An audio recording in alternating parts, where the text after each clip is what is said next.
Good evening, I'm Jericho Castillo. Today's blog is about the comparative blog about CEFR versus Ecuadorian English Standard.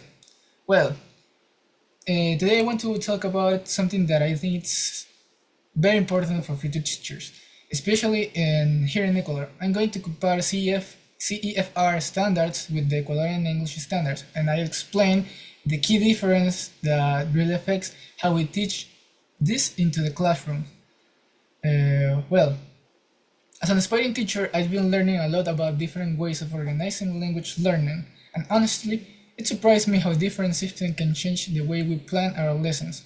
The CEFR, this is the Common European Framework of Reference for Language, is used all over the world. It's super clear, super organized, and it focus on what learners can actually do with the language.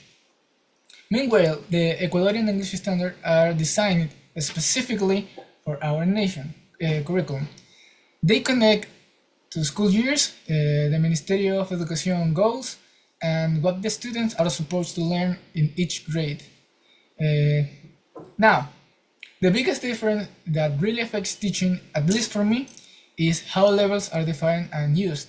In the CEFR, we have 6 levels: A1, A2, B1, B2, C1, C2. Each level describe real communicative abilities in different levels. So the A1 can use simple phrases to introduce themselves. B1 can understand the main points of a clear speech. B2 can interact with certain degree of fluency, not the highest, but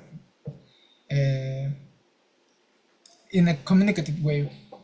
These descriptions are super practical because they help me design lessons or understand lessons that focus on real world communication.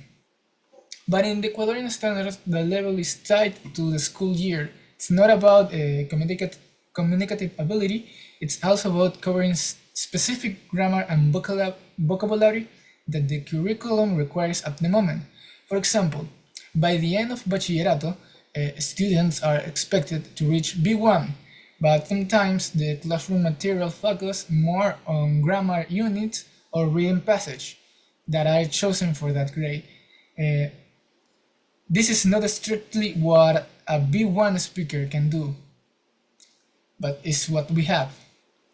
This difference influence teaching a lot.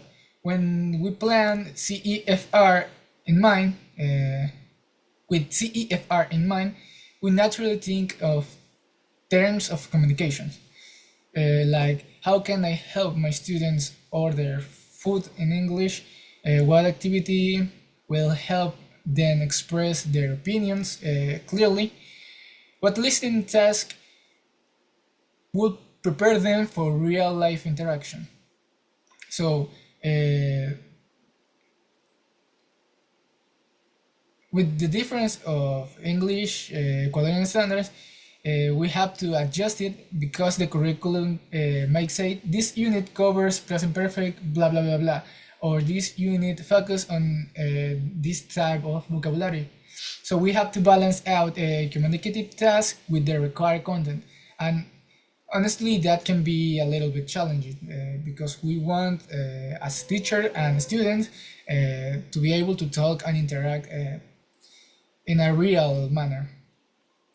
So yeah, that's basically the main difference that I think affect us the most as future teachers or as students that are learning English. So we need to understand how these systems organize the levels to help us plan better lessons, better activities, just to be able to support the learners, not to just finish some units and that's all. And thank you.